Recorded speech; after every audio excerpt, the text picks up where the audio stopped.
ഡിക്കിനടുത്ത് എത്തിച്ച് അപ്പോൾ കണ്ടിട്ട് ഭയങ്കര നല്ല അഭിപ്രായങ്ങൾ അവിടുന്ന് തന്നെ നമുക്കിത് ചെയ്യാമെന്ന് അവിടുന്ന് പറയുന്നത്. അപ്പോൾ വേഫെയറാണ് എടുക്കുന്നത് കണ്ടപ്പോൾ നമ്മൾക്കും ഭയങ്കര നമ്മൾ വീട്ടിൽ ഇപ്പോൾ നമ്മൾ വീട്ടിലിരുന്ന് നമ്മളെ വീട്ടിൽ നിൽക്കുന്ന പോലെ ഒരു ഫീല് നമുക്ക് ഈ സിനിമ കണ്ടിട്ടുണ്ടാകും. കുറേ കാര്യങ്ങൾ നമുക്ക് റിലേറ്റ് ചെയ്യാൻ പറ്റും. ഡിക്ക് കണ്ടെന്ന് വിചാരിക്കുന്നത് അവിടുന്ന് അവരുടെ സൈഡിൽ നിന്ന് ഭയങ്കര സപ്പോർട്ട് ഉണ്ടായിരുന്നു വേഫറിന്. അങ്ങനെ പടം അങ്ങനെ കൊടുത്തതും അവർ അവിടെ ഡിക്കിനടുത്ത് എത്തിച്ച് അപ്പോൾ കണ്ടിട്ട് ഭയങ്കര നല്ല അഭിപ്രായങ്ങൾ അവിടുന്ന് തന്നെ നമുക്കിത് ചെയ്യാമെന്ന് അവിടുന്ന് പറയുന്നത്. ഞാൻ ഓൾറെഡി ഇത് കുറച്ച് ഡിസ്ട്രിബ്യൂഷൻ എടുത്ത് ട്രൈ ചെയ്തതാണ് നമ്മൾ എത്തിക്കാൻ വേണ്ടിയിട്ട്. പക്ഷേ അവിടെ ഇപ്പോൾ എല്ലാവർക്കും കൺഫ്യൂഷൻ ചെയ്തത് എങ്ങനെ വർക്കാവും, ആളുകളില്ലല്ലോ, സ്റ്റാറില്ലല്ലോ എന്നുള്ള. പക്ഷേ വേഫറിൻ്റെ അടുത്ത് പോയപ്പോൾ അവർ എന്നോട് ഫസ്റ്റ് വിളിച്ച് പറഞ്ഞ് നമ്മൾ അവിടുത്തെ ദേവൻ ചേട്ടനെ വിളിച്ച് പറഞ്ഞു ഫസിൽ ഗംഭീര സിനിമ, നമ്മൾ എന്തായാലും ഇത് ചെയ്യുമെന്ന് പറഞ്ഞു. അവരുടെ സൈഡിൽ നിന്ന് സപ്പോർട്ടാണ് എനിക്ക്. അപ്പോൾ നമ്മൾ ഓൾറെഡി കുറച്ച് ഡൗൺ ആയി നിൽക്കുന്ന സമയമായിരുന്നു. നമുക്ക് ഇങ്ങനെ പ്രോപ്പറായിട്ടുള്ളൊരു ഡിസ്ട്രിബ്യൂഷൻ കിട്ടുന്നില്ല. അപ്പോൾ വേഫെയറാണ് എടുക്കുന്നത് കണ്ടപ്പോൾ നമ്മൾക്കും ഭയങ്കര അതിൻ്റെ ഒരു സന്തോഷം.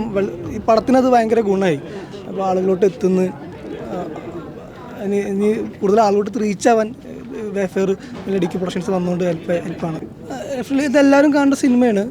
ഒരു എന്താ പറയുക, നമ്മൾ വീട്ടിൽ ഇപ്പോൾ നമ്മൾ വീട്ടിലിരുന്ന് നമ്മളെ വീട്ടിൽ നിൽക്കുന്ന പോലെ ഒരു ഫീല് നമുക്ക് ഈ സിനിമ കണ്ടിട്ടുണ്ടാകും. കുറേ കാര്യങ്ങൾ നമുക്ക് റിലേറ്റ് ചെയ്യാൻ പറ്റും. ഒരുപാട് ചിരിക്കാനുള്ള എലമെൻറ്റ്സ് ഉണ്ട് ഇതിൽ. നമുക്കത് ആസ്വദിച്ച് വളരെ രീതിയിൽ ഒരു നേരത്തെ ഒരു അവാർഡ് സിനിമ കാണുക എന്നുള്ളതിൻ്റെ അങ്ങനത്തെ ഒരു ചിന്ത മാറ്റി വെച്ചിട്ട് ഇതൊരു ഫൺ മൂവിയാണ്. ഇതെല്ലാവർക്കും എൻ്റർടൈൻ ചെയ്യാൻ പറ്റുന്ന മൂവിയാണ്. അങ്ങനെ ഇത് ചിരിച്ച് കണ്ട് രസിക്കാത്ത സിനിമ. ഇത് നമ്മളെ നോർമലി നമ്മൾ നാട്ടിടങ്ങളിൽ സംഭവിക്കുന്നുണ്ട്. ഒരു അയൽവാസി അവരുടെ തമ്മിലുള്ള റിലേഷൻ എന്ന് പറഞ്ഞാൽ, കാരണം എനിക്ക് ഈ അയൽവാസി താത്തമാർ പറഞ്ഞാൽ അത് ഭയങ്കര വലിയ റിലേഷനാണ്. അത് നമ്മൾ ഇപ്പോൾ വീട്ടിൽ താമസിക്കുന്ന ഇപ്പോൾ നമ്മൾ മകനാണെങ്കിൽ ഇവരാണെങ്കിൽ പോലും ഇവർ കൂടുതൽ കണക്റ്റ് ആവുന്നത് ചിലപ്പോൾ ഇവരുടെ അടുത്തായിരിക്കും. കൂടുതൽ പേഴ്സണൽ കാര്യങ്ങൾ സംസാരിക്കുക. ഇപ്പോൾ ഫാത്തിമ അതുപോലെ തന്നെ, ഫാത്തിമയുടെ ഏറ്റവും അടുത്ത സുഹൃത്ത് വീട്ടിൽ നടക്കുന്ന കാര്യങ്ങൾ പോലും സംസാരിക്കുന്നത് ഒരു സ്പേസ് കിട്ടുന്നത് സൂറാത്ത അതനുസരിച്ചിട്ട് ഇവരെ ഹെൽപ്പ് ചെയ്യുന്നു.